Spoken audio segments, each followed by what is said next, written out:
नमस्कार, मैं विकास कुमार, आप देख रहे हैं समृद्धि न्यूज चैनल। इस वक्त अभी हम रंजन बाबा के पास मौजूद है, जो कि पंचायती राज विभाग के जदयू के जिला अध्यक्ष हैं। आइए हम इनसे जानेंगे, अभी चूँकि चुनावी माहौल चल रहा है, अभी क्या हो रहा है यहाँ पर। पहले तो बहुत बहुत स्वागत है हमारे सभी। बहुत बहुत शुभकामनाएं आप लोगों को भी। जानना चाहेंगे सर, चूँकि आप पंचायती राज के जिला अध्यक्ष हैं, आपके अभी तक पार्टी को मजबूत करने के लिए आपके द्वारा क्या क्या किया जा रहा है? हम लोग अपने जितने भी हमारे पंचायती राज प्रकोष्ठ से जुड़े हुए लोग, सभी लोग अपने अपने स्तर से सभी प्रखंडों में लगे हुए हैं। हम लोग जहाँ हैं, माननीय मुख्यमंत्री नीतीश कुमार जी के लिए काम कर रहे हैं। हम एक सिपाही हैं हम लोग, और हम लोग आप जानते हैं कि हम वार्ड सदस्य संघ के भी जिलाध्यक्ष हैं। इस नाते हम जितने भी हमारे जदयू टीम से जुड़े हुए हमारे वार्ड मेंबर हैं, मुखिया हैं, उन सारे लोगों को हम लोगों ने बैठक करके अपना रखा है और उन लोगों से अपील किया है। हम लोग साथ में काम कर रहे हैं, क्योंकि माननीय मुख्यमंत्री जी ने हम लोगों का विश्वास करके वार्ड सदस्यों को पहली बार बिहार सरकार के विकास मिशन के किसी योजना का हिस्सा बनाया। तो कर्तव्य अब मजदूरी चुकाने का हम लोगों का भी है, मुख्यमंत्री जी का, इसलिए हम लोग लगे हुए हैं। तो सर, इस बार की चुनावी तैयारी क्या है? चूँकि अब की बार लगता है कि बहुत घमासान युद्ध है, आपके अनुसार क्या है?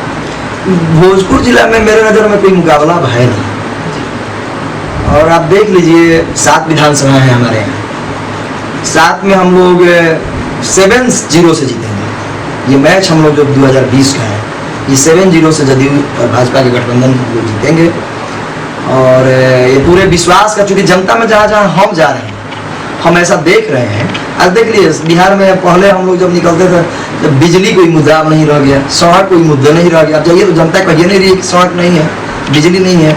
ऐसा माननीय मुख्यमंत्री जी ने कर दिया कि अब बिजली और सड़क के लिए तो पानी के लिए, अब नल जल हो गया तो पानी हो गया, घर में टोटी खोल के लोग पानी पी रहा है, तो खुश है, प्रसन्न है।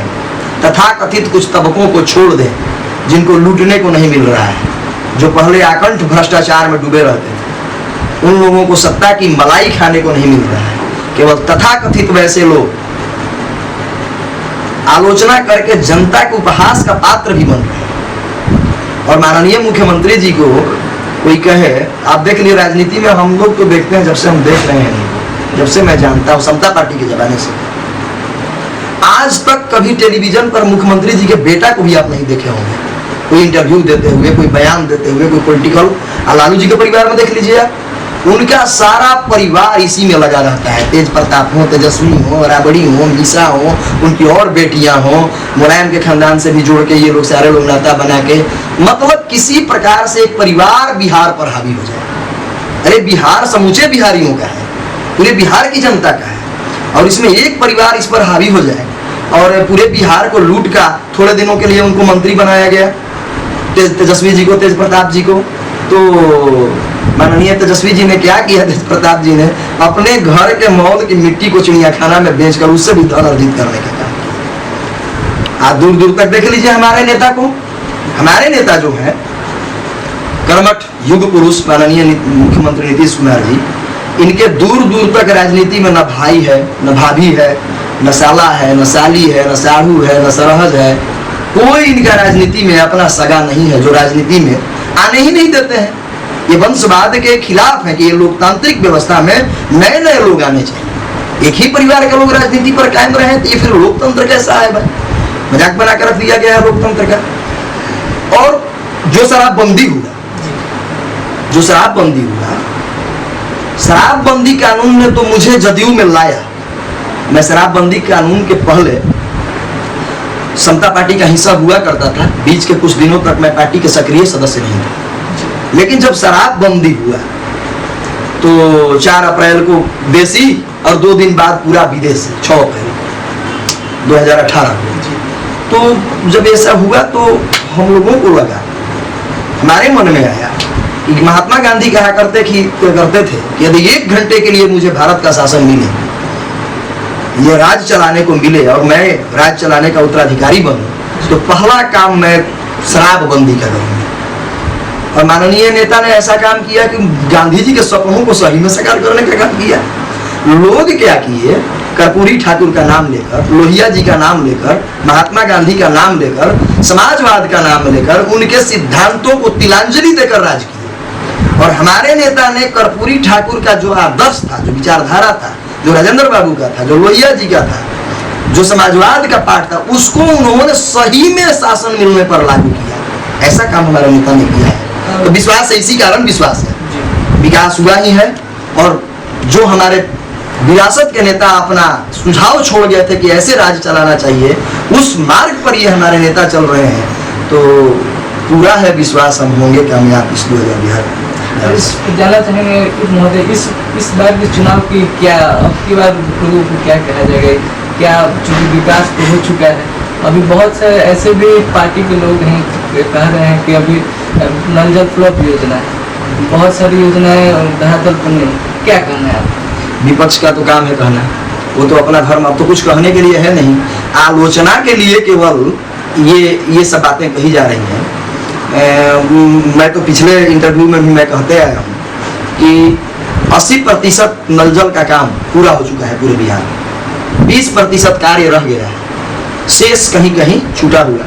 उसको भी माननीय हमारे नेता ने कहा है, पंचायती राज विभाग ने परसों पत्र निकाला है कि 2 महीने का अतिरिक्त टाइम दे दिया गया है सबको, कभी इस 2 महीने में हम लोग सब लोग पूरा करेंगे इसको, जहां शेष रह गया है। तो विपक्ष आलोचना के लिए कहता है, हम लोग 80% अगर काम पूरा कर दिए हैं तो ये हमारे देश का संविधान है कि 100 में 30 आता है तो उसको पास माना जाता है। यहाँ तो 80 हम लोग लाए हैं, तो डिस्टिंक्शन मार्क से पास हुए हैं नल जल में। चूंकि कोरोना काल चल रहा है, बहुत से पार्टियों का कहना है कि चुनाव थोड़ा सा और विलम्ब होना चाहिए।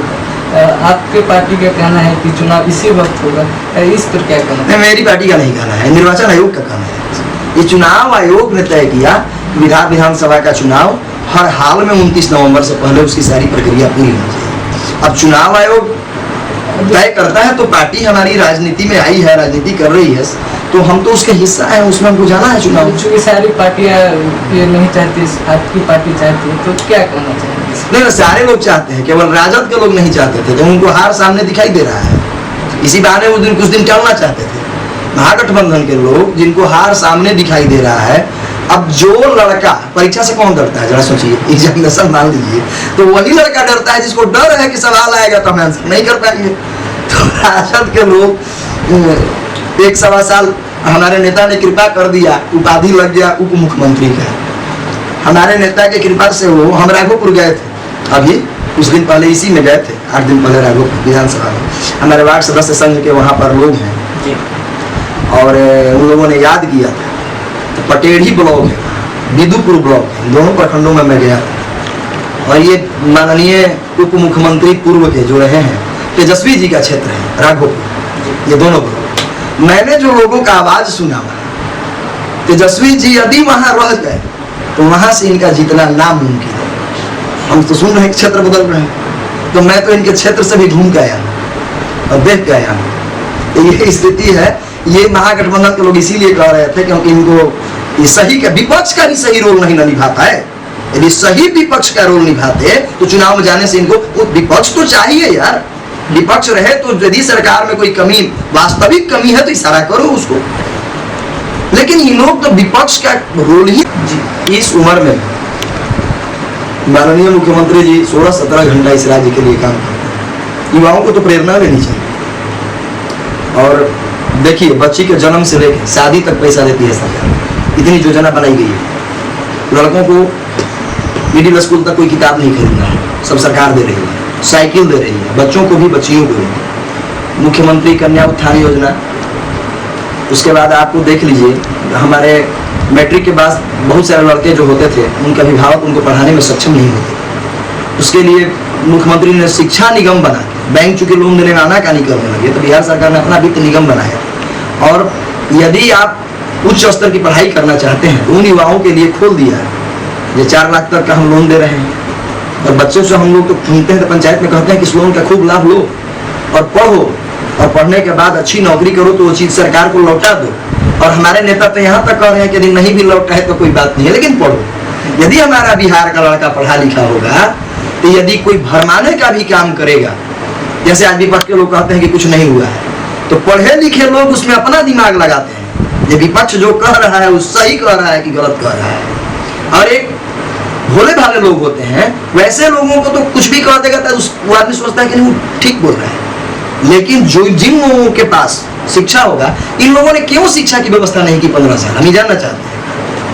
लड़कों के लिए विद्यालय खोलना चाहिए था, चरवाहा विद्यालय खोलते थे। चरवाहा विद्यालय इसीलिए खोलते थे कि लोग मूर्ख रहेंगे तो हम ही को चुन चुन के बार बार बैठाएंगे। इनके पिताजी क्या किए हैं, तेजस्वी, माननीय तेजस्वी यादव जी के पिताजी क्या किए हैं? जाते थे जिस सभा में तो इस अंदाज में बात करते थे कि उनका अपना नेता आ गया है, चूहा चुनने वालों, मछली बीनने वालों, बकरी चराने वालों, सुअर चराने वालों, भैंस चराने वालों, ताकि लोगों को लगे कि अरे मेरा नेता मेरे बीच में बोल रहा है, इसी को तो वोट देने के लायक है। और इस तरह से गुमराह करके ये लोग 15 साल रहे।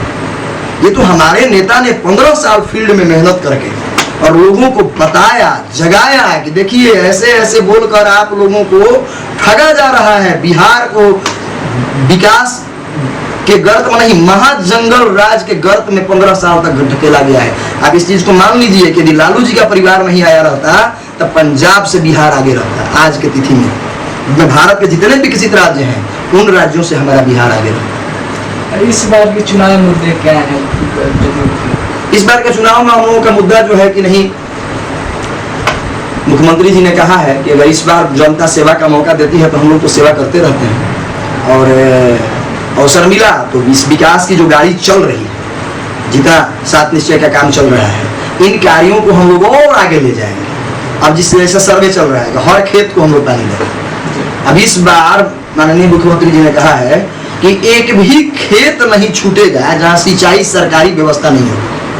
हम लोग हर खेत को पानी देना, ये बहुत बड़ा काम हो जाएगा। इतना बड़ा काम ये हो जाएगा कि किसान को यदि बिजली और पानी मिल जाए, बिहार के किसान को, तो हम समझते हैं आज कोरोना में भी बिहार क्यों टिका हुआ है। सारे राज्यों से महाराष्ट्र लड़खड़ा गया, लेकिन हम लोग क्यों टिके हुए? क्योंकि यहाँ की अर्थव्यवस्था कृषि है खास करके, और किसान डटे रहे कोरोना में भी, गेहूं की कटनी किए, दवनी किए, सब्जी उगाए। भले उनको सब्जी का रेट नहीं मिला लॉकडाउन में, लेकिन उगाए, मेहनत किए। आज ये कृषि के कारण ही हम लोग टिके हुए हैं। अगर पानी मिल जाए हमारे किसानों को हर खेत को, तो यकीन मानिए हम लोग हरियाणा पंजाब से कहीं किसी मामले में पीछे नहीं रहेंगे, आगे हो जाएंगे। ये सब है, अगर अब मिलता है मौका तो और इस विकास के रफ्तार को आगे ले जाएंगे। जैसा कि आपने देखा, रंजन बाबा थे जो पंचायती राज प्रकोष्ठ के जिला अध्यक्ष हैं, और बता दें कि वार्ड संघ के भी जिला अध्यक्ष हैं। हमेशा विकास के लिए अपने खुद के वार्ड के लिए नहीं, अगले दूसरे वार्ड के विकास के लिए हमेशा तत्पर रहते हैं। और जदयू के एक होनहार सेनानी हैं, हमेशा अपने पार्टी के विकास के लिए हमेशा विकास में लगे रहते हैं। जैसा कि इन्होंने बताया कि जैसा अगर चुनाव होता है और जनता हमें दोबारा से चुनती है तो बहुत सारे विकास अभी बचे हैं जो हम करके दिखाएंगे। ये तो अभी आने वाला समय बताइए कि क्या हुआ क्या नहीं। मैं विकास कुमार, कैमरा पर्सन अभिषेक पंडित के साथ, धन्यवाद।